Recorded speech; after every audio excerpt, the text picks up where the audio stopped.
ಸಂತೈಸುವ ದಾರಿನ ಹಿಡಿದವ ಯೋಗ್ಯ. ಸೌಂದರ್ಯ ಎಲ್ಲಿದೆ, ಸೌಕರ್ಯ ಎಲ್ಲಿದೆ, ಔದಾರ್ಯ ತುಂಬಿದ ನಾಡು.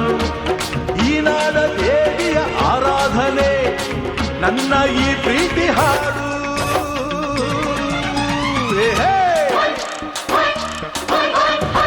ಕನ್ನಡದ ಮಾತು ಚೆನ್ನ, ಕನ್ನಡದ ನೆಲ ಚೆನ್ನ, ಕನ್ನಡಿಗರ ಮನಸ್ಸು ಚಿನ್ನ.